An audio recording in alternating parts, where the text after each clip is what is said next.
Terima kasih Bu Ayu. Saya izin share materi slide saya. Sebelumnya Bapak Ibu, saya mau buka dengan berterima kasih kepada Bu Ayu dan juga tim HR dari Soho Global Health dan untuk mengundang teman-teman Soho People untuk ikut ke webinar ini ya. Uh, Sungguhnya ini sesuatu yang cukup spesial sih menurut saya karena jarang ada PT yang sangat aware ya sama uh, karyawan-karyawannya sehingga mau untuk supaya bisa melek investasi, melek untuk mengelola keuangannya dengan baik dan untuk masa depannya, untuk terutama untuk masa pensiun dan juga persiapan dana lainnya. Jadi semoga teman-teman di sini bisa mendapatkan pengetahuan yang baru dan juga bisa kita bisa sharing bersama juga supaya ke depannya mungkin secara financial planning bisa lebih teratur dan juga lebih baik juga. Saya mulai. Jadi tema topik hari ini kami adalah awalnya kita akan mulai dengan introduction ke investment. Jadi itu apa saja Pak produk-produk investasi, lalu apa aja sebenarnya consideration atau pertimbangan apa saja sih yang orang-orang punya saat melakukan investasi gitu ya. Lalu yang terakhir kita juga ada beberapa promo-promo yang BCA kan kami juga menjadi salah satu agen produk investasi seperti obligasi pemerintah dan juga mutual funds atau reksadana ya.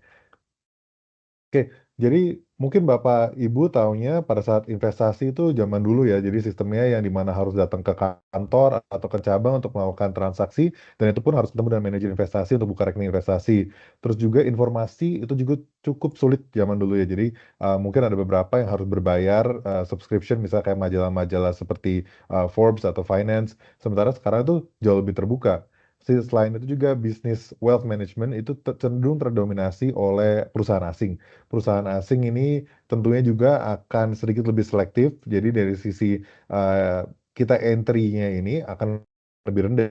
Jadi kalau Bapak Ibu dan bahkan sebenarnya saya pun um, mungkin 10 tahun yang lalu itu lebih tahunya di Indonesia investasi itu dalam bentuknya menabung dan dalam bank atau deposito. Itu saja sih yang kita diajarin ya terutama pas masa kecil, pas masih SMA atau pas masih SD gitu ya. Tapi sekarang sudah sering berjalannya waktu, banyak sekali produk-produk investasi yang sekarang dibuka dan bahkan produk-produk investasi yang malahan membuat teman-teman khawatir gitu ya.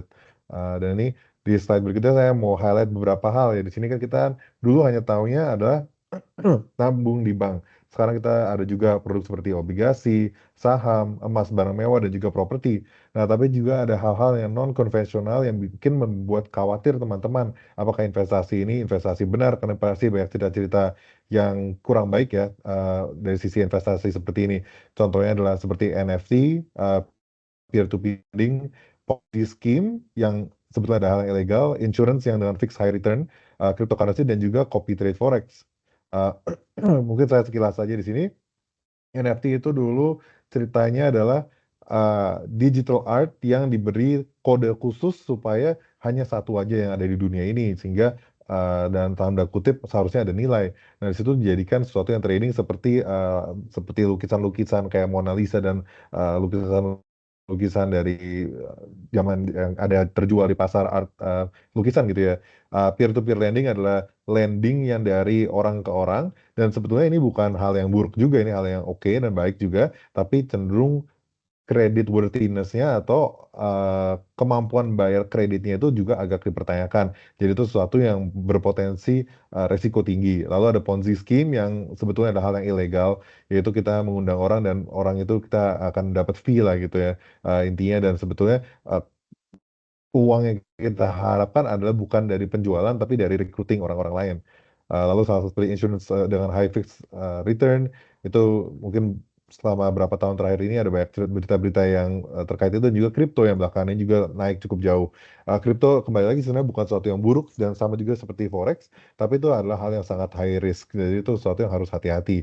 Nah, di sini kita akan lebih discuss produk-produk yang konvensional. Kembali lagi bukan berarti non konvensional ini buruk atau kita harus sangat-sangat dijauhi, tapi harus berhati-hati dan mendalami lebih jauh uh, seputar produk-produk seperti ini. Nah, untuk produk konvensional kita ada obligasi, saham, dan emas dan juga properti. Kondisi yang akan cocok adalah misalnya di sini kita bisa lihat kalau obligasi itu saat ekonomi sedang turun, obligasi itu di ekspektasi performance-nya paling baik. Kenapa? Karena saat ekonomi turun itu kemungkinan orang akan merasa oh saham atau perusahaan-perusahaan ini earnings-nya atau profit-nya ini mungkin dipertanyakan. Daripada kita ambil resiko di situ, lebih baik kita beli obligasi yang pendapatannya pasti-pasti aja. Di sisi lain juga, orang-orang juga mungkin akan ngejar hal seperti emas. Kenapa? Karena buat mereka emas itu juga sama, kan mereka itu ada barang yang aman, terutama kalau saat lagi kondisinya politically tidak terlalu tenang gitu ya. Misalnya lagi ada perang atau ada krisis di resource atau di bahan mentah gitu ya. Lalu ada juga saham. Saham ini yang mungkin yang paling terkenal lah untuk secara investasi. Kalau dengar kata investasi mungkin lebih condong ke saham. Saham itu secara teori akan lebih diuntungkan saat ekonomi naik. Tapi ada beberapa kondisi yang juga bisa membuat saham ini tetap bagus di dalam kondisi di mana ekonomi tidak kemana-mana aja, tapi itu cenderung tidak sesuai dengan norma. Contohnya adalah saat COVID ya. Nah, properti juga sama, mirip dengan saham, yaitu adalah dia saat ekonominya naik, pasti akan lebih banyak dan peminatnya juga secara nilai akan lebih baik. Lalu kita mau move on ke investment consideration ya, pertimbangan-pertimbangan yang teman-teman perlu ketahui saat melakukan investasi.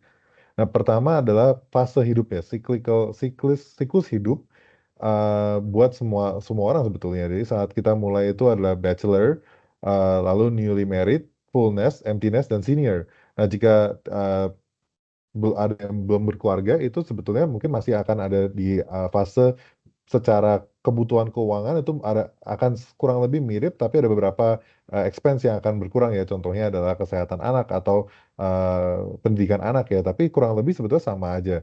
Nah, dari kita dimulai di bachelor itu kita akan pertama-tama income kita utama adalah dari dana dari orang tua.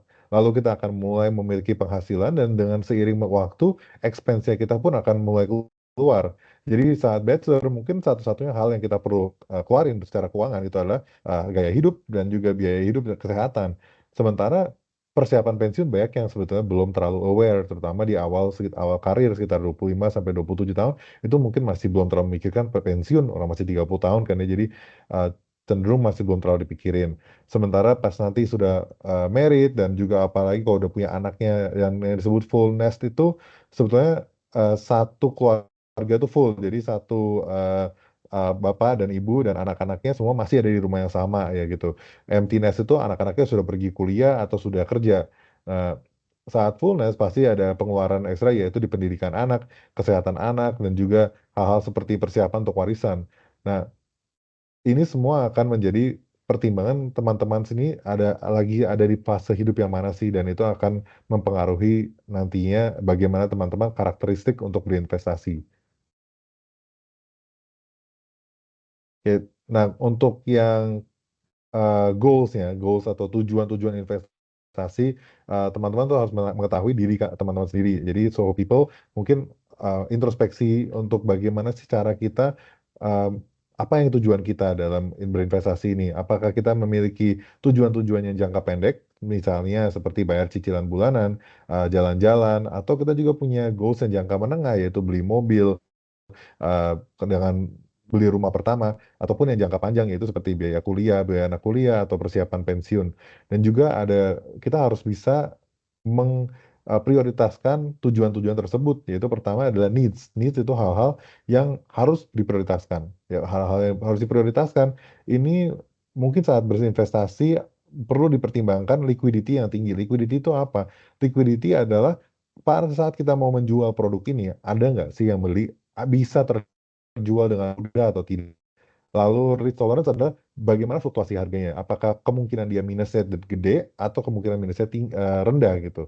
Nah, liquidity dan risk tolerance ini sangat penting untuk dipertimbangkan saat kita menyiapkan dana untuk hal-hal yang utama dan diprioritaskan. Karena uang ini sangat dibutuhkan ya, intinya sih seperti itu. Seperti contohnya mobil keluarga yang efisien dan terjangkau, atau kendaraan pada umumnya lah ya, dan juga rumah pertama itu kan hal-hal yang bisa kita bilang perlu diprioritaskan. Ini kita harus perlu mempertimbangkan investasinya kita di produk-produk yang toleransi resiko rendah dan juga mudah untuk dijual. Lalu ada juga aspirational needs. Aspirational needs adalah hal-hal yang kalau kita sudah memenuhi primary needs-nya kita, itu kita mungkin ada extra cash yang kita mau spend untuk sesuatu yang lain. Contohnya adalah mobil ekstra, atau jalan-jalan, beli villa, dan hal-hal yang lainnya seperti itu. Mungkin beli branded bags gitu kan. Nah, itu kita bisa menggunakan sesuatu yang risk tolerance-nya lebih tinggi dan juga liquidity needs yang lebih rendah. Kenapa? Karena pada saat kita mau beli, kita belum bisa jual investasinya, kita masih bisa nunggu secara itu masih bisa nunggu. Sementara kalau hal-hal kayak primary itu mungkin beresiko kalau kita nunggu lagi. Jadi sebaiknya sesuatu yang mudah dijual. Sementara kalau buat aspirational needs ini liquidity yang lebih rendah juga masih bisa ditoleransi. Oke. Nah, di sini kita harus pahami risk tolerance yaitu berapa resiko yang dapat kita terima. Possibility untuk turun di semua investasi itu pasti ada. Tidak ada investasi yang tidak mungkin turun. Tinggal seberapa besar dan seberapa kecil, kecil kemungkinannya. Contohnya seperti reksadana pasar uang itu atau deposito ya. Kemungkinannya untuk berkurang itu sangat sangat sangat kecil sehingga banyak yang menggunakan itu untuk menabung hampir setiap hari.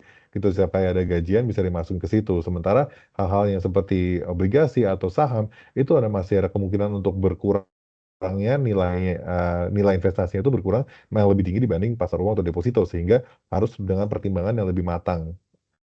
Dan juga hindari investasi karena ikut-ikutan. Jadi misalnya ada banyak orang yang ikut-ikutan, lebih baik kita memahami dan kita mempercayai produk investasi itu sendiri daripada kita hanya ikut-ikutan saja. Jadi kecuali mau iseng aja mungkin uang kecil yang buat teman-teman menganggap itu kecil itu tidak masalah of course untuk kita mendapatkan pengalaman baru juga. Tapi kalau kita mau investasi yang cukup besar, sebaiknya teman-teman benar-benar pelajari dulu baru bisa ikut. Karena kita kan nggak tahu sendiri sebenarnya teman-temannya yang kita ikutin ini apakah mereka benar-benar memahami produknya atau tidak gitu kan.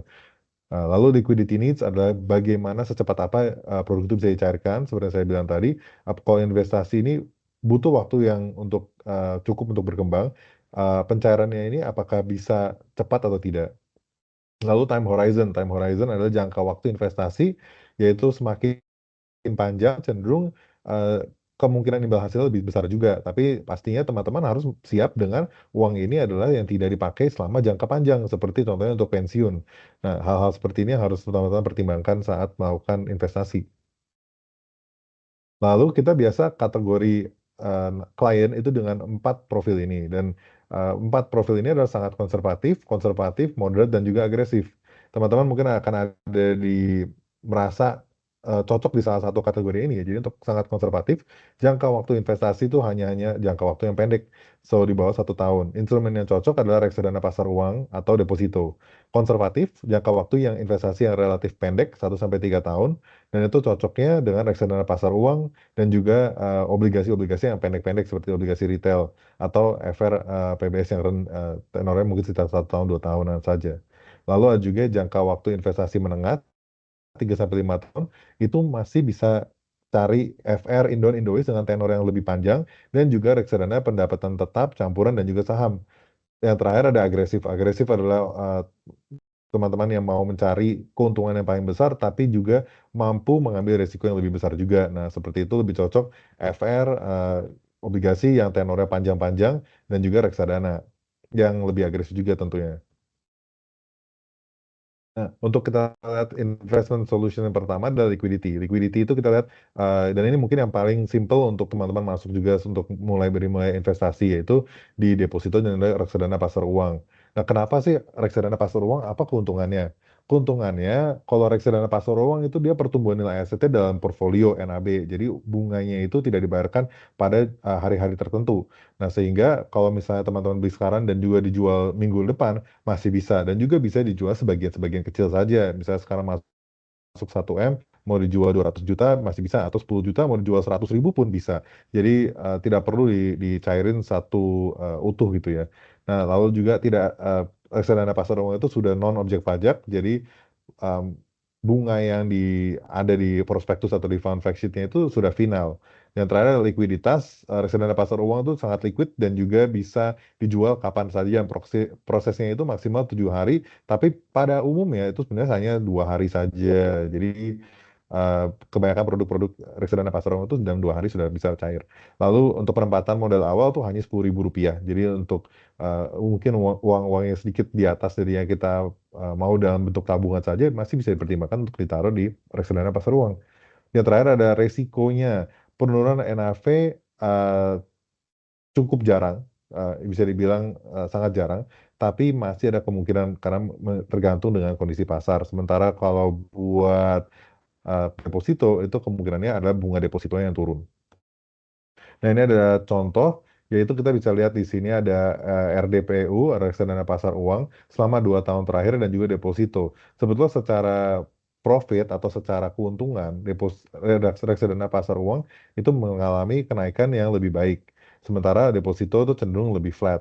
Tapi kembali lagi untuk reksadana pasar uang ini, dia sistemnya kan NAV ya, jadi dia teman-teman beli, lalu dia nilai aktifanya ini akan naik seiring dengan berjalannya waktu. Beda sama deposito yang akan menerima bunga dan juga bunga ini bisa direinvestasi dan sebagainya. RDPU juga dianggapnya jauh lebih liquid karena dia bisa dicairkan kapan saja, sementara deposito tidak bisa dicairkan sewaktu-waktu dan juga cenderungnya tidak bisa dicairkan sepotong-sepotong gitu. Nah, terus berikutnya adalah investment solution yang bentukannya income. Income itu seperti FR atau obligasi. Nah, mungkin kita sekilas dulu bicara tentang obligasi. Obligasi itu yang kita akan fokusin hari ini adalah obligasi pemerintah. Obligasi pemerintah adalah intinya adalah pemerintah ini butuh dana untuk melakukan kegiatan-kegiatan operasionalnya mereka kan, untuk melakukan seperti pembangunan infrastruktur dan mungkin proyek-proyek lainnya. Nah, uangnya ini bisa mereka dapatkan dengan minjam uang dari antara negara, misalnya dari Jepang, dari Amerika, dari China, dan so on so forth, atau bisa juga dengan menerbitkan FR atau obligasi pemerintah tersebut. Nah, kalau FR, FR adalah obligasi pemerintah yang diperuntukkan dalam bentuk rupiah dan cenderungnya diperuntukkan untuk masyarakat domestik. Jadi investor-investor seperti kami di sini di Indonesia. Sementara juga namanya Indon adalah dalam bentuk US dollar dan itu diperuntukkan untuk asing karena mata uangnya juga dalam bentuk US dollar. Nah, untuk obligasi pemerintah selain FR ada juga ORI, SR, dan SBR. ORI, SR, dan SBR itu adalah obligasi retail. Obligasi retail artinya diperuntukkan bukan untuk institusi misalnya kayak PT Soho Global ataupun misalnya BCA gitu ya. Itu tidak diperuntukkan untuk PT yang besar-besar, tapi diperuntukkan untuk kita, kami retail gitu, untuk individu. Nah, perbedaannya obligasi retail seperti ORI, SR, SBR itu bunganya per bulan. Sementara FR itu bunganya per 6 bulan. Untuk Indon Indois juga sama per 6 bulan. Bedanya Indon Indois itu hanya Indois itu berprinsip syariah, sementara Indon itu tidak ya. Jadi perbedaannya cuma itu saja, tapi secara prakteknya sebetulnya sama aja. Mirip seperti ORI dan SR. Nah, kalau kita lihat di sini, pendapatannya kalau kita lihat dari FR78 dibandingkan dengan RDPU, itu sebetulnya secara potensi FR78 ini specific series ya, ini ada potensi untuk mendapatkan yang lebih tinggi. Nah, FR78 adalah salah satu dari berbagai macam series yang ada di obligasi. Nah, dan obligasi ini pun ada beberapa macam, yaitu yang jangkanya panjang, ada juga yang jangkanya pendek. Semakin jangka panjang, itu semakin berisiko tinggi. Semakin jangka pendek, itu semakin aman. Dan pada saat jatuh tempo, obligasi tersebut itu akan kembali 100%. Pajak obligasi untuk yang FR, ORI, SR, dan SBR yang bentuknya rupiah, itu 10% ya, teman-teman. Dan sementara kalau buat Indonesia itu tidak kena pajak. Jadi yang dalam bentuk US dollar itu tidak kena pajak. Yang terakhir investment solution-nya adalah growth. Growth itu adalah kita saat kita mau investasi kita, uang kita ini bertumbuh. Jadi bukan hanya mendapatkan income yang terus-terusan atau seperti yang pertama itu adalah sesuatu yang liquid aja. Tapi ini sesuatu yang kita berani ngambil resiko lebih tinggi, berani melihat jangka waktu yang lebih panjang, tapi kita juga mengharapkan imbal hasil lebih tinggi. Contohnya IHSG itu pada titik terendah ke titik tertinggi yaitu pernah naik 65% di 2015 dan juga 98% pada saat masa COVID hingga sekarang ini. Nah, teman-teman ini tentu kalau saham itu ingat taunya timing ya, timing. Sementara sebetulnya ada juga strategi bentuknya mutual funds atau dibanding satu saham-saham saja atau dalam bentuk reksadana ya. Kalau kita belinya saham sendiri-sendiri, itu memang timing akan menjadi hal yang jauh lebih penting karena setiap saham, setiap perusahaan memiliki karakteristik yang tersendiri-sendiri. Sementara kalau kita sudah dibentuk dalam reksadana, uh, kita tidak terlalu perlu pusing dengan kondisi individu saham ini seperti apa, tapi kita tinggal lihat secara global, secara makro, ini seperti apa sih kondisi pasar sahamnya di Indonesia. Nah, dalamnya reksadana saham ini akan dikelola oleh profesional di manajer investasi. Mereka yang akan atur alokasi sebaiknya di mana-mana saja gitu. Dan bahkan ada reksadana-reksadana yang indexing atau mengikuti indeks saja, seperti contohnya indeks Serikati yang dikelola oleh yayasan di dalam negeri kita, dan itu dia mencari saham-saham yang cenderung big caps dan juga cenderung lebih ke arah ESG dan juga growth profitnya bagus. Jadi hal-hal seperti ini sih. Jadi reksadana pun ada kadang suka ada yang eh, mengikuti indeks-indeks yang sebenarnya dikelola oleh yayasan. Eh, gitu sih teman-teman. Nah, enaknya kan kita tidak terlalu perlu pusingin dengan timing-timing individunya saham-saham itu, karena kita harus sudah memiliki investasi dalam bentuk satu yang utuh. Eh, Nah, terus ada juga strategi yaitu lump sum, yaitu yang sekarang kita nabung misalnya kita punya uang yang cukup besar dan kita investasi sekaligus gitu, atau kita investasinya pelan-pelan. Nah, untuk yang baru mulai investasi, recommended-nya lebih baik kita dollar cost averaging aja. Jadi sistemnya adalah secara uang, secara nominal itu kita akan invest dalam jumlah yang sama terus setiap bulan.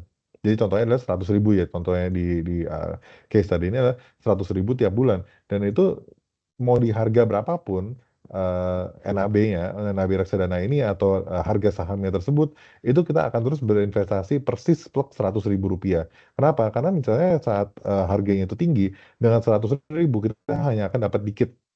Tapi pada saat harga rendah, dengan uang sama 100.000 kita akan dapat jumlah NAB atau jumlah saham lebih banyak.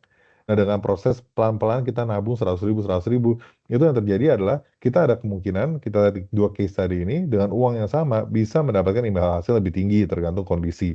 Uh, Tentu salah satu keuntungannya adalah lebih mudah untuk investor pemula dan juga modal yang terjangkau, tapi konsisten dan juga mengurangi resiko. Seperti yang pada umumnya saham itu apa-apa timing ya. Kita selalu dengarnya saham itu timing, timing, dan timing. Sementara kalau kita dengan sistem dollar cost averaging, itu sebenarnya lebih ramah untuk pemula karena kita tidak terlalu pusing dengan timing. Karena emang disiplin aja kita investasi tiap bulannya. Walaupun lagi tinggi, walaupun lagi rendah, kita tetap beli di jumlah nominalnya sama. Dan ini kan kembali lagi adalah untuk investasi yang sangat jangka panjang, yaitu jangka panjang mungkin untuk uang pensiun atau untuk anak-anak sekolah, misalnya selesai 10 sampai 20 tahun dari sekarang gitu. Lalu, tapi lump sum juga pasti ada keuntungannya, yaitu jika teman-teman bisa mendapatkan timing yang tepat, itu kemungkinan dapat imbal hasilnya jauh lebih tinggi ada di situ. Tapi kembali lagi berarti harus timing. Dan jika ternyata timingnya kita salah, itu kita akan harus mengalami kerugian yang lebih lama waktunya mungkin dibanding dengan sistem dollar cost averaging. Lalu saat kita berinvestasi, itu juga sangat penting untuk kita bisa belajar untuk untuk mendiversifikasi. Jadi kita tidak hanya semua dalam saham atau semua dalam properti atau semua dalam reksadana pendapatan tetap misalnya. Tapi kita harus belajar untuk membagi-bagi juga. Membagi-bagi uang itu seperti apa? Contohnya adalah portfolio yang ini yang terdiversifikasi. 5% cash, 10% di properti, 10% di reksadana yang US dollar atau bukan di saham yang di Indonesia. Lalu ada sebagian di obligasi korporasi, obligasi pemerintah, reksadana saham yang small dan mid cap, lalu juga reksadana saham blue chip. Blue chip itu maksudnya saham-saham yang besar ya, seperti big banks ya kami, Astra dan so on gitu. Jadi karena mereka cenderung yang market cap-nya lebih besar, itu fluktuasi harganya akan lebih minim. Lalu bisa juga teman-teman melakukan diversifikasi dari segi mata uang. Contohnya adalah portfolio yang sebagian dalam rupiah dan juga sebagian dalam US dolar atau mata uang lainnya, dan juga diversifikasi geografis. Jadi tidak hanya ada di Indonesia, tapi juga ada di negara maju seperti Amerika, atau di Jepang dan Taiwan dan seterusnya gitu. Lalu juga bisa diversifikasi sektor. Jadi tidak hanya beli satu aja jenis saham, tapi juga kita beli beberapa saham-saham jenis-jenis lainnya, contohnya seperti energi, otomotif yang karakteristiknya sedikit berbeda dari sektor-sektor tersebut. Kayak contohnya di Soho Global Health, sektor yang health, kesehatan itu cenderung defensif ya, karena kesehatan adalah hal yang orang akan selalu perlu. Sementara hal seperti mungkin yang luxury kayak traveling gitu ya, itu kan cenderung lebih fluktuatif. Nah, tapi kan pada saat fluktuasi itu kadang lebih menguntungkan kalau kita ambil saham-saham yang siklusnya tepat dengan kondisi seperti itu. Tapi makanya itu penting untuk kita diversifikasi sektornya. Takutnya ada sektor yang kena, kita akan ketarik bawah sama sektor itu saja. Sementara kalau kita diversifikasi, kita itu mungkin ada sebagian portfolio kita saja, jadi tidak terlalu mempengaruhi portfolio kami secara keseluruhan.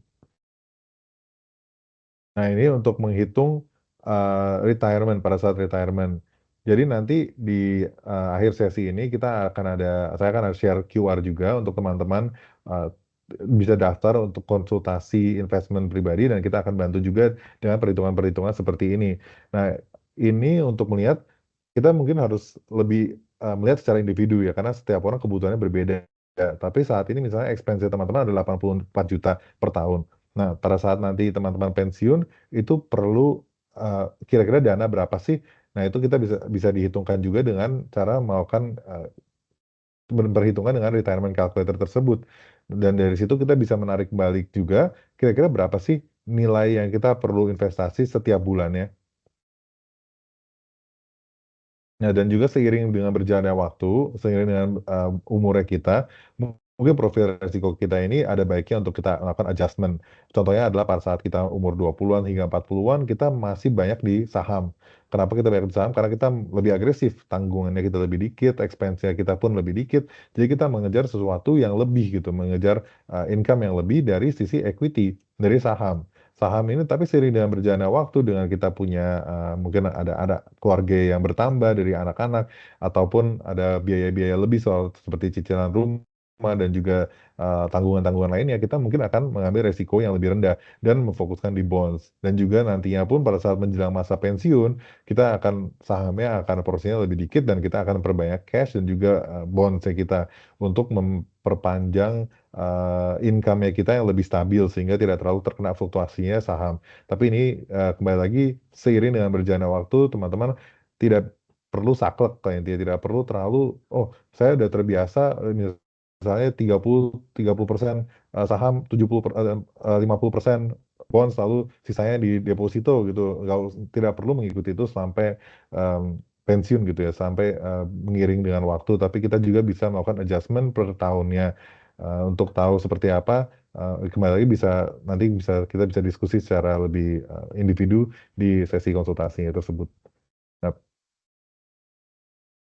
nah, ini mulai bagaimana cara kita menyusun ya portfolio investasi, contohnya dari sini adalah alokasi pendapatan, tabungan investasi dan dana darurat itu perlu berapa. Kira-kira, sebetulnya untuk tabungan dan dana darurat, itu ada beberapa teori. Ada yang bisa dibilang 6 sampai 12 bulan itu pada umumnya, 6 sampai 12 bulan dari pengeluaran kita.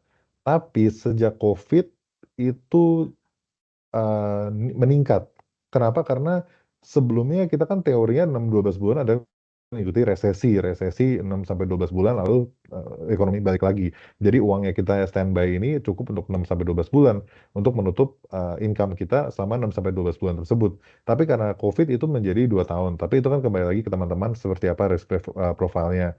Kalau saya masih tetap rekomendasi lebih ke arah 6 sampai 12 bulan tersebut adalah dana yang dipersiapkan untuk kita pribadi, lalu, sisanya adalah dalam bentuk sini adalah, bisa kita investasikan juga. Jadi kita untuk sisa-sisa uang itu diinvestasi. Contohnya di sini adalah kita adalah orang yang, umur 30 tahun dengan gaji bulanan 10 juta, profil resiko yang agresif. Nah, setengahnya ini kebutuhan biaya sehari-hari, lalu dia ada tabungan investasi dan dana daruratnya ini dari setiap bulan dia mendapat pendapatan, lalu ada 500.000 dan 1 juta ini adalah untuk cicilan hutang dan juga, untuk melakukan kebaikan atau kita menyumbang dan lain-lain.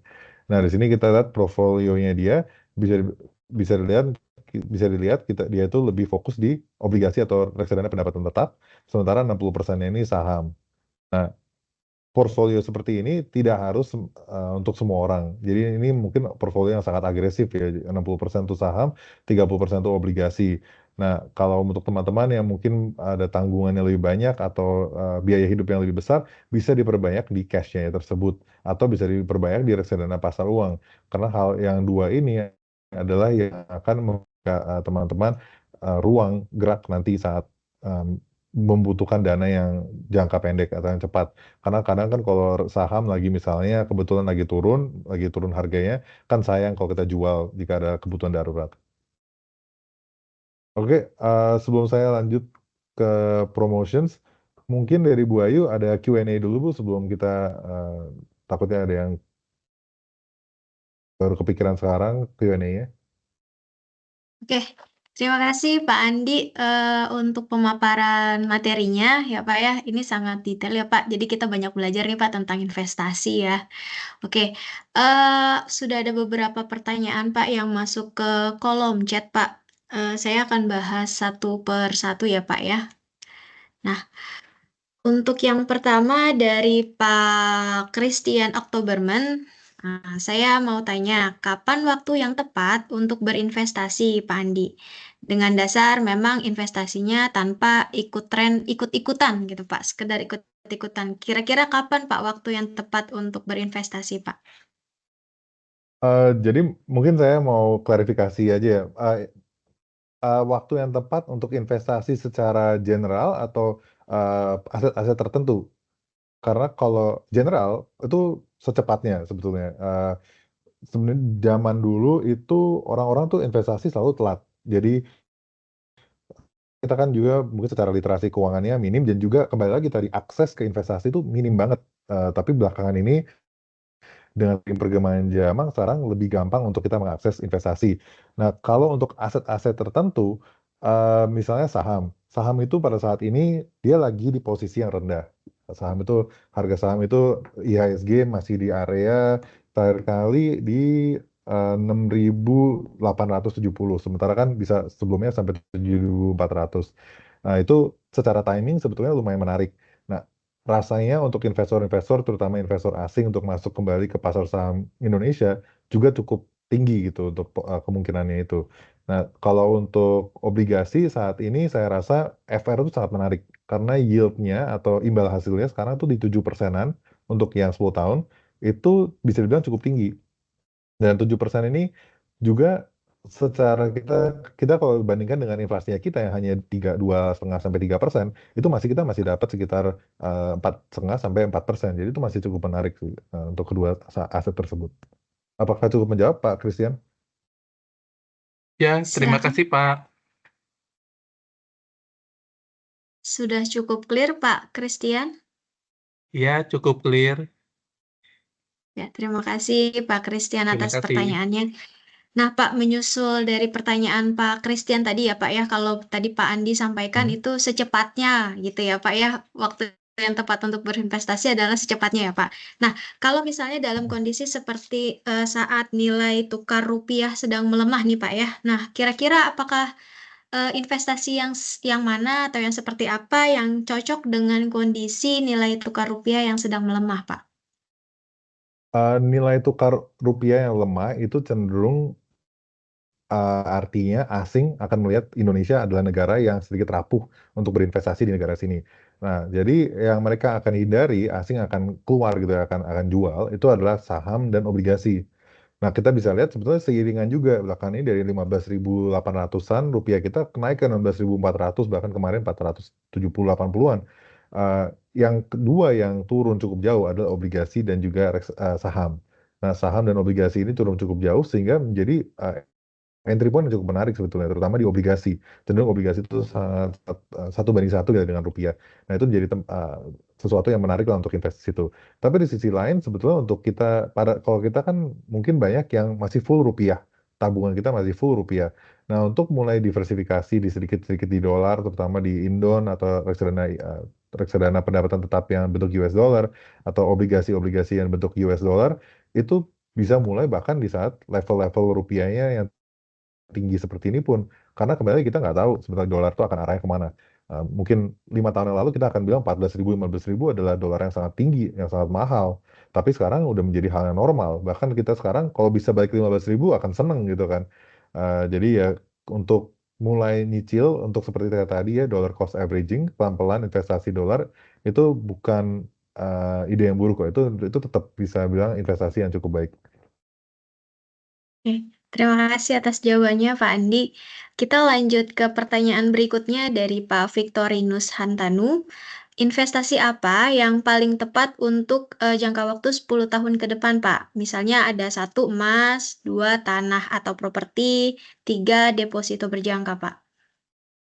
Oke, ini berarti kan investasi yang lebih ke arah aman ya, kecuali yang tanah properti. Emas itu sekarang posisinya kita nggak itu emas tuh sebenarnya mirip sama US dollar. Kita selalu menganggap oh emas 1,3 udah mahal atau 1 juta udah mahal. Ternyata sebelumnya uh, akan naik-naik terus gitu ya. Dan itu karena adalah sesuatu yang emang terbatas dan juga cenderung di saat ekonominya kurang oke dia lebih bagus. Tapi di sisi lain emas itu adalah aset yang tidak mendapatkan bunga.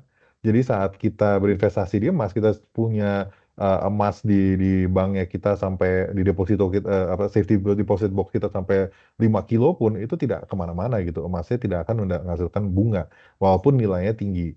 Nah, karena itu full untuk di emas itu tetap mendapatkan resiko di situ ya. Jadi itu sangat spekulatif jadinya. Kita mengharapkan hanya di harganya saja.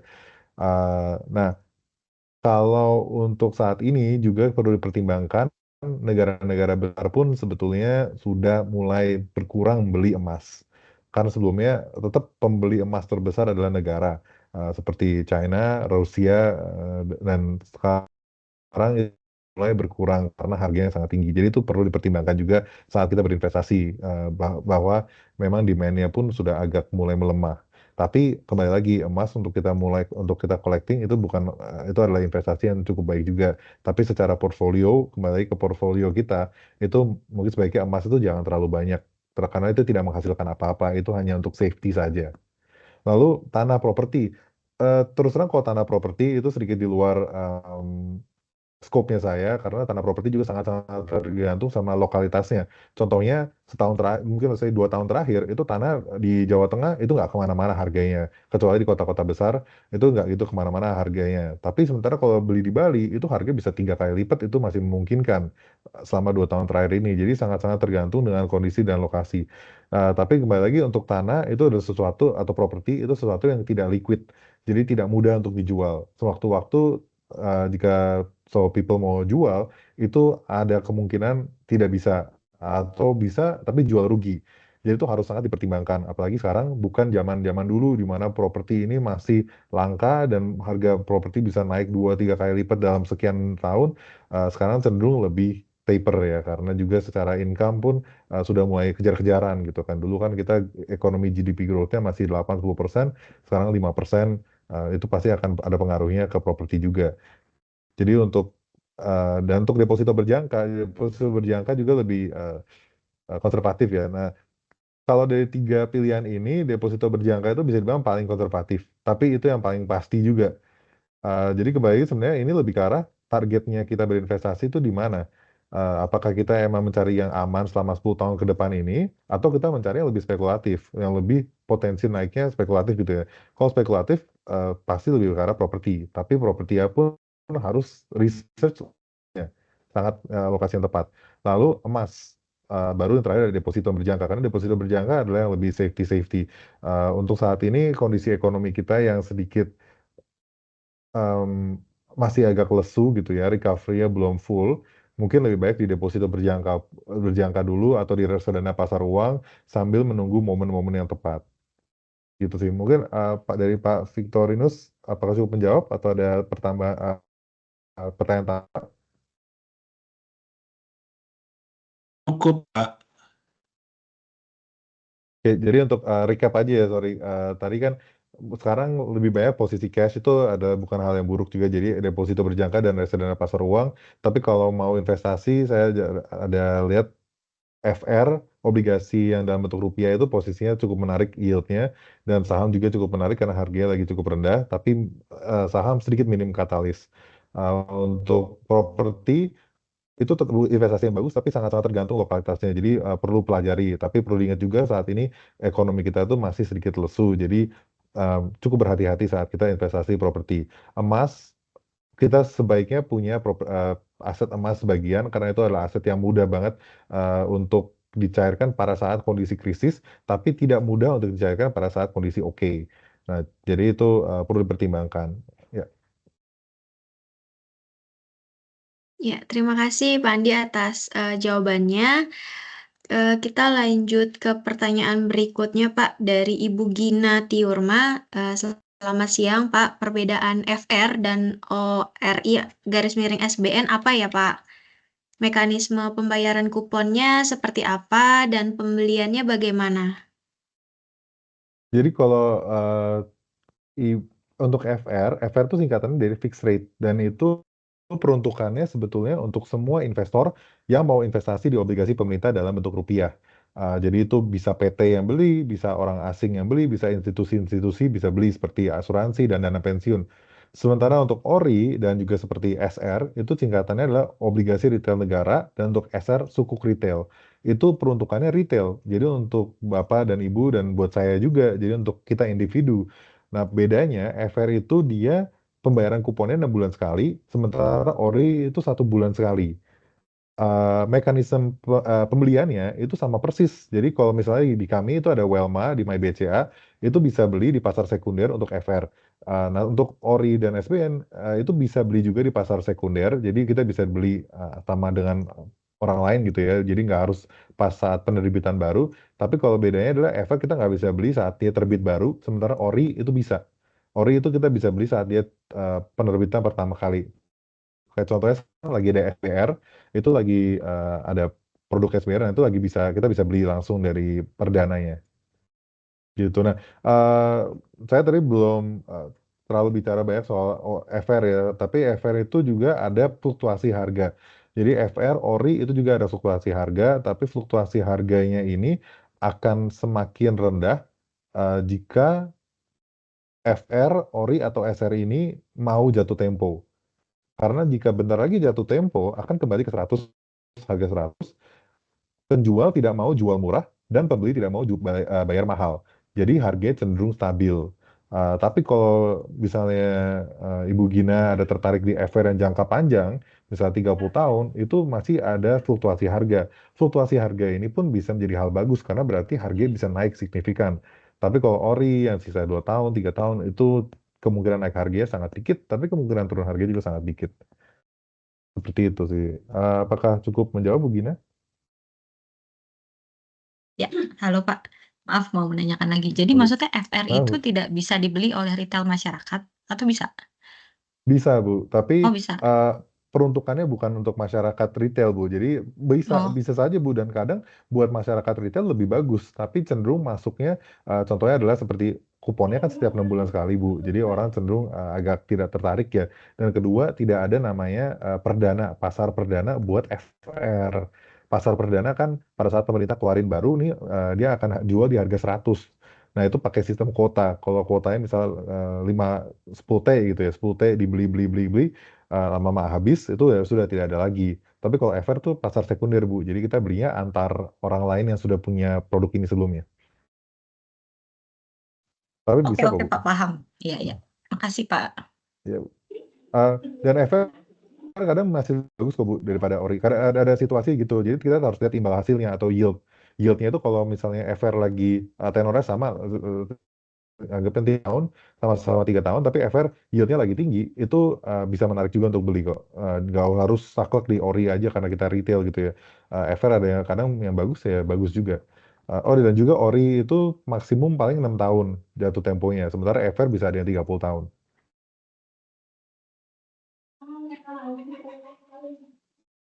Iya, cukup Pak. Terima kasih. Ya, Bu. terima kasih Bu Gina Sama-sama. atas pertanyaannya. Kita lanjut ke pertanyaan berikutnya.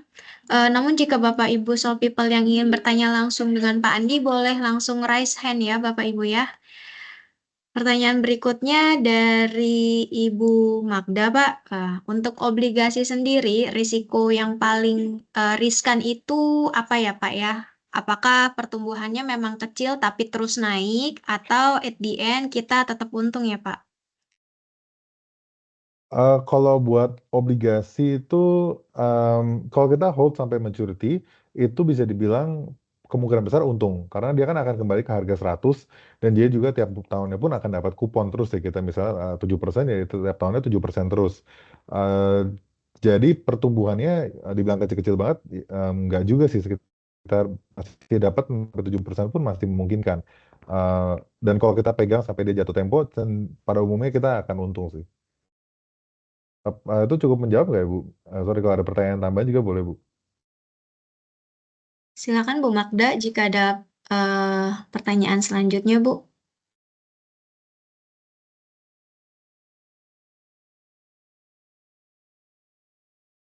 Halo Bu Magda. Oke, Pak, cukup terima kasih. Oke, baik, terima kasih Bu Magda. Selanjutnya pertanyaan dari Ibu Marina Tamara. Ada 2 pertanyaan, Pak. Yang pertama, amankah jika berinvestasi dalam kurung reksadana atau saham dan sebagainya dari produk bank-bank atau provider online sudah berizin OJK yang sedang marak dikarenakan dapat dimulai dengan modal awal yang rendah dan syarat yang mudah, Pak. Bagaimana, Pak, tanggapannya, Pak? Oke, kalau untuk investasi reksadana saham, BCA pun sebetulnya jual reksadana saham, dan bisa mulai kecil, betul. Kita juga ada yang sampai 100 ribuan pun ada untuk mulai investasi. Um, Nah, kalau buat reksadana saham itu dia harganya fluktuatif, Bu. Jadi perlu diingat juga resikonya pun lebih tinggi. Tapi kemungkinan untuk saat nanti ada pemulihan di ekonomi, kemungkinan untuk itu kembali ke harga yang lebih tinggi, itu juga lebih daripada misalnya deposito yang paling 3-4% aja. Sementara reksadana saham atau saham itu bisa sampai 8, 10, 12%. Tapi kembali lagi, yang bisa naik 8, 10, 12%, bisa turun 8, 10, 12% juga, Bu. Nah, untuk saran saya untuk yang newbie yang baru mulai berinvestasi, ada baiknya kita pakai sistem portfolio lagi, Bu, kayak tadi. Mungkin kalau Ibu ini lebih konservatif, tidak mau ambil resiko yang terlalu besar saat kita berinvestasi, apalagi karena masih baru ya, kita perbanyak di contohnya reksadana pasar uang. Reksadana pasar uang itu cenderung nggak kemana-mana, jadi nggak akan turun-turun, naiknya pun ya paling 4-5% aja, tergantung kondisi uang, kondisi saat ini ya. Tapi cenderung sekitar 4%-an pada saat ini. Nah, itu kalau itu misalnya diambil setiap bulannya kita berinvestasi 50% dari income yang untuk investasi ke situ, kan ada 50% yang akan aman ya. Nah, sementara sisanya misalnya kita bisa anggap 40%, jadi tadi kan 50% di reksadana pasar uang atau setara cash, 40%-nya kita dalam bentuk obligasi atau reksadana pendapatan tetap, lalu 10%-nya ke saham. Nah, kenapa saham paling kecil? Karena buat yang baru, saham ini yang paling mengerikan. Bisa turunnya banyak banget, tapi bisa naiknya banyak banget juga. Jadi harus disiplin. Yang saat naiknya banyak banget, bukan berarti saatnya kita jor-joran cairin semua uang kita masuk ke saham. Karena kadang berarti ada kemungkinan koreksi, kemungkinan turun. Nah, jadi kita dalam berinvestasi saham terutama harus butuh disiplin dan juga awareness pada saat ini kondisi saham itu seperti apa. Nah, dari yang tadi itu, portfolio tadi itu, yang 10%-nya ini investasi di saham, rekomendasi saya adalah dengan melakukan investasi dollar cost averaging. Jadi kita masukinnya sesuai nominal uangnya aja, secara rupiahnya aja. Jadi jangan beli berapa lot gitu ya, tapi beli secara rupiahnya aja. Dengan gitu kita akan lebih disiplin nabung dalam bentuk sahamnya itu, tapi juga tidak terlalu ngambil resiko di satu momen tertentu gitu ya. Misalnya kayak ternyata sekarang itu momennya lagi jelek, gitu kita masukin semua sekarang, kan pada saat turun nanti kita akan ambil resikonya full. Sementara kalau kita ambilnya pelan-pelan, dikit-dikit tiap bulannya kita nyicil, itu akan lebih konstan gitu. Apakah cukup menjawab Bu Marina atau ada pertanyaan tambahan?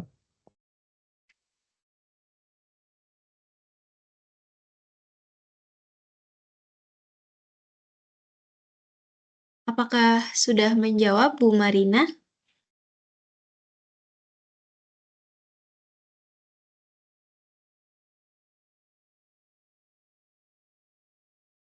Oke, nanti jika ada pertanyaan susulan, boleh ya Bu Marina ketik di kolom chat atau boleh juga raise hand.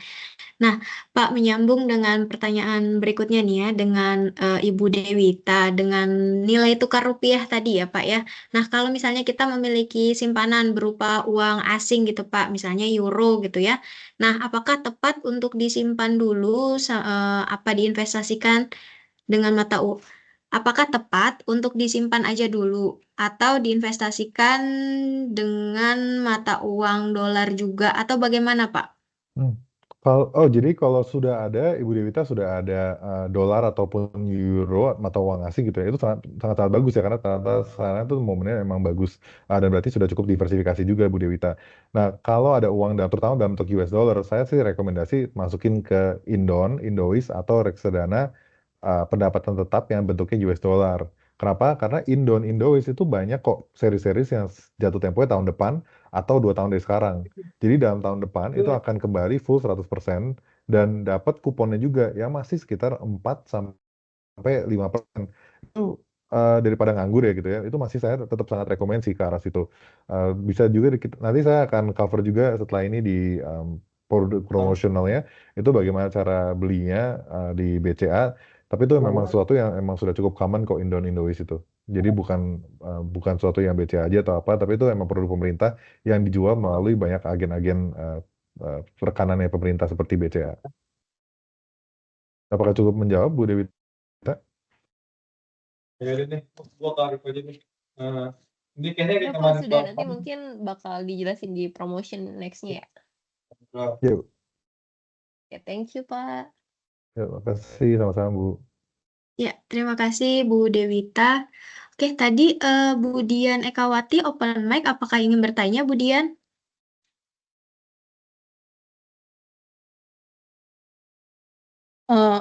Mau nanya, jadi berarti kalau untuk sekarang bagusnya menabungnya anggap di dalam dolar ya? Begitu ya Pak ya? Kalau secara garis besar tadi itu ya. Kalau dalam emas kan kurang bagus ya. Enggak, tapi gimana? Nggak mesti sih Bu, sorry. Tadi kan perbandingannya kan sama saya tadi Pak Victorinus ya, dikasih 3 pilihan ya, emas, tanah properti, atau deposito berjangka. Poinnya itu dibanding emas sama dolar, saya lebih prefer dolar Bu. Sama-sama aman, sama-sama kondisinya kalau ekonomi Indonesia lagi jelek, dia akan kuat, tapi dolar bisa kita investasikan ulang dibanding emas. Kalau emas kan akan jadi bentukan emas aja terus nggak akan berbunga, nggak akan bisa kita investasikan juga kan. Tapi kalau untuk saat ini sih karena sekarang dolarnya juga lagi cukup tinggi, ada lebih baiknya kita masuknya ke seperti FR rupiah, ini obligasi pemerintah kita dalam bentuk rupiah atau dalam bentuk sahamnya kita. Tapi lebih condong ke FR. Untuk dolarnya Ibu, jika belum ada dolar sama sekali, itu baru boleh mulai Bu, disimpan juga dalam bentuk dolar sebagian. Karena itu kembali lagi adalah itu untuk uang jaga-jaga. Nah, untuk bisa diinvestasi, bisa juga Bu, bisa diinvestasi ke seperti Indon. Indon itu obligasi yang kuponnya masih sekitar 4-5%, dan itu masih cukup menarik sih Bu, karena biasa pada umumnya dolar itu investasi paling 2%-an. Jadi 4-5%-nya cukup tinggi. Oke, Apakah Pak. cukup menjawab, Bu Dian? Ya, siap. Ya, terima kasih Bu Dian atas pertanyaannya. Mungkin kita bisa lanjut ke slide berikutnya, Pak Andi. Oke. Ya, silakan Pak. Ya.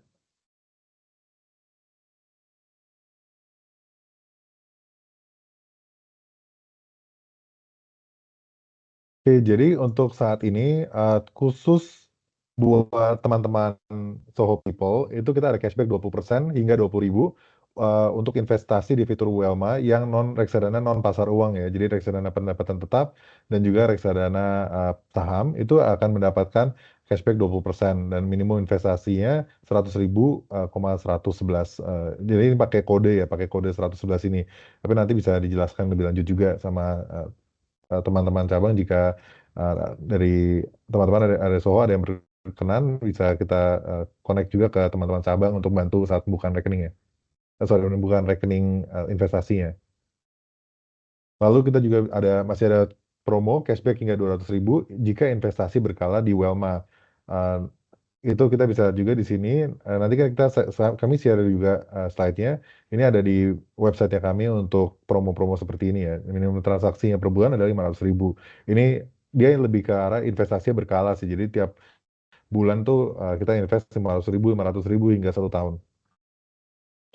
Dan selama masa tahun 2024 ini, kita bebas biaya pembelian reksadana jika investasi di Welma My BCA. Pada umumnya kan biasa ada biaya ya, 0,2 sampai 0,5% tergantung platform. Tapi untuk tahun ini kita sedang gratis, jadi bisa dipakai juga sama teman-teman untuk mulai berinvestasi. Ya inilah bisa kita membuka supaya banyak investor-investor baru bisa mulai masuk. Nah tadi kan sempat ada yang nanya soal obligasi. Obligasi retail yang saat ini lagi ada perdananya itu SBR 13. SBR 13 itu sistemnya tapi dikunci. Jadi selama 2 tahun atau selama 4 tahun ini dia dikunci, nggak bisa dijual. Kalau sudah setengah jalan baru bisa dicairin setengahnya. Itu opsional, bisa dicairin setengahnya. Sistemnya dia, kuponnya tiap bulan dan bunganya ini, kuponnya ini akan naik jika suku bunga BI naik. Tapi kalau suku bunga BI turun, dia nggak akan turun di bawah levelnya pada saat ini. Kalau nggak salah yang untuk yang 2 tahun bunganya itu 6,4%, sementara yang untuk 4 tahun 6,55%. Nah, untuk prosesnya tadi, ini di aplikasi MyBCA kami itu di Welma, lalu kita kalau mau beli obligasi itu ada di pasar sekunder ini. Tadi Ibu ada naik bagaimana caranya sih untuk investasi di dalam bentuk US dollar, itu nanti di dalam obligasi pasar sekunder ini ada pilihan untuk dalam bentuk US dollar. Tapi dia maksimum pembelian itu harus jam 2 ya, jadi di bawah jam 2 siang, itu kita bisa melakukan pembelian pasar sekunder ini. Nah, di sini minimum investasi kalau dalam bentuk US dollar itu $1.000. Tapi sebelumnya kalau untuk yang dolar itu harus sudah punya rekening BCA dolar ya. Tapi kalau untuk dalam bentuk rupiah itu tidak perlu, itu pakai tahapan biasa kita aja cukup kok. Dan kalau untuk yang rupiah minimumnya itu 1 juta rupiah. Tapi kalau buat yang dolar itu $1.000 ya. Lalu ini kalau untuk pembelian reksadana ya, pembelian reksadana dia masukkan PIN, lalu nanti akan dikasih tahu ini sedang dalam proses. Dan ya, seperti itu. Jika ada pertanyaan dari teman-teman bisa untuk mungkin cara berinvestasinya atau seperti apa, boleh ya. Oke, terima kasih Pak Andi atas pemaparan promosinya ya yang ada produk di BCA. Nah, ini ada tambahan pertanyaan Pak dari Bu Magdalena. Peran OJK sendiri dalam perinvestasian dan perbankan ini apakah bisa diandalkan sebagai lembaga penengah jika kita mengalami masalah dengan tempat investasi, Pak?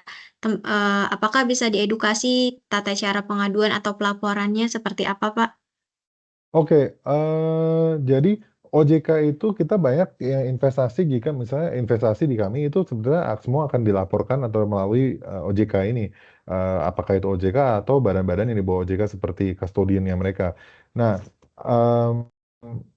SID, pada saat kita buka SID, itu tuh kita akan secara otomatis investor ID-nya kita itu akan di-link ke OJK. Nah, buat lihat kita tuh investasi apa aja di berbagai macam perbankan itu kita bisa juga melalui akses ke SEI. Jadi namanya tuh akses AKSES ke SEI, KSEI itu untuk melihat semua. Jadi itu semua yang udah investasi itu pasti kita akan terdaftar di situ, terutama reksadana ya.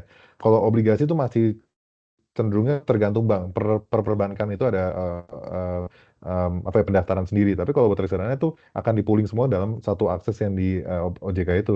Nah, dari situ kalau untuk mau ada pengaduan atau apa itu bisa melewati aplikasi itu atau juga bisa kontak ke OJK-nya. Itu ada sorry, saya coba cek. Ada ini ada hotline-nya.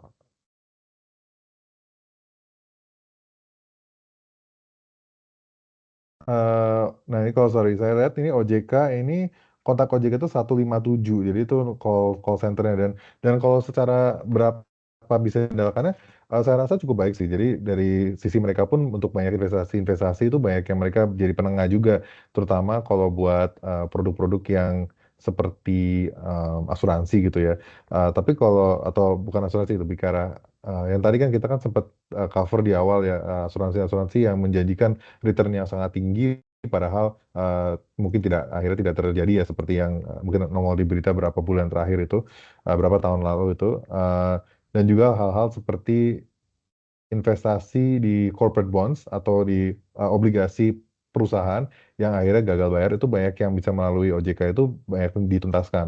Tapi kalau mungkin untuk hal tadi di BCA ini kita itu lebih apa ya, kita tuh lebih hati-hati dalam produk-produk kayak kami. Jadi contohnya adalah seperti di BCA ini kan tadi kan kita sebutnya lebih banyak obligasi pemerintah. Obligasi pemerintah itu kan ranahnya langsung ke pemerintah. Jadi kita tidak menjual produk-produk yang mungkin sedikit tidak aman gitu ya, atau yang ratingnya misalnya untuk obligasi korporasi pun kita tidak jual dan seandainya suatu hari kita jual pun pasti yang paling aman.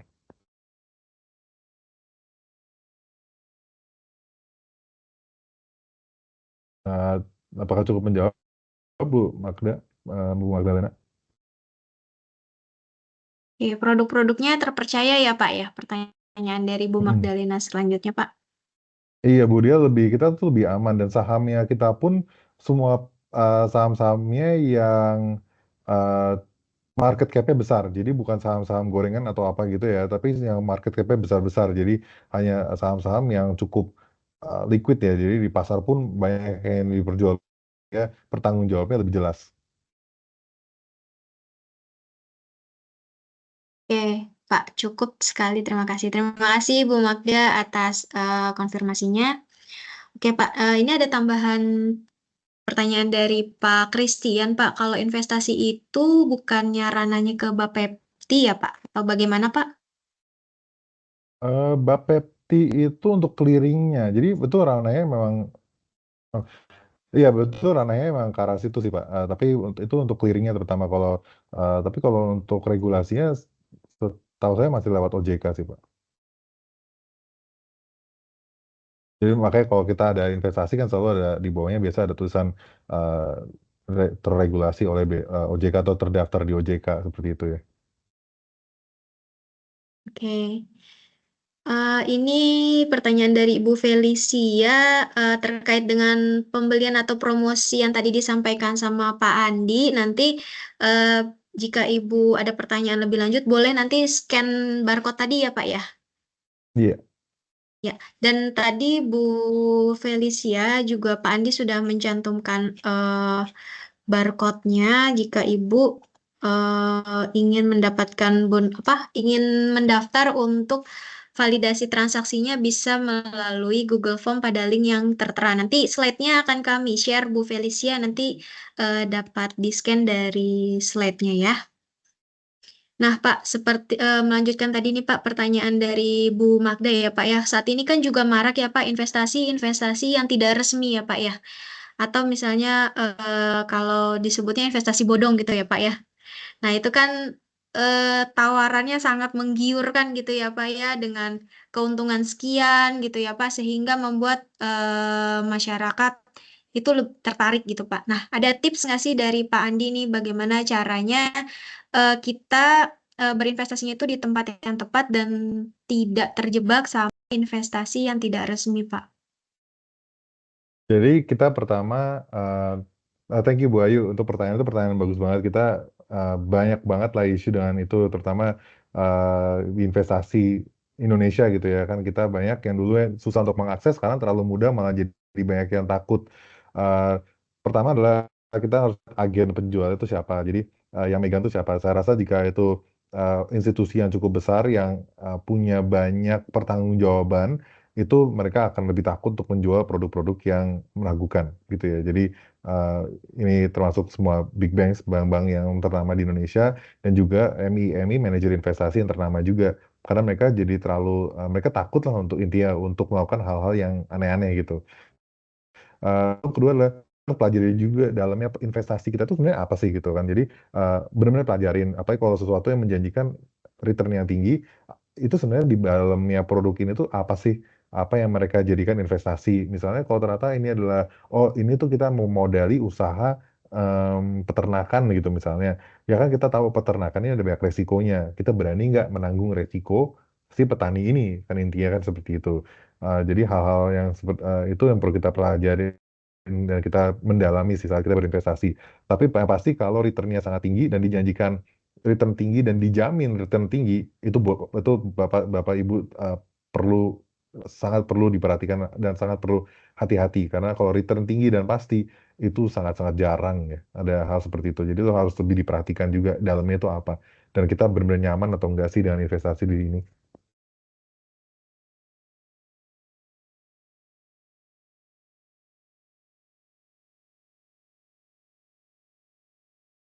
Oke, halo Pak Andi.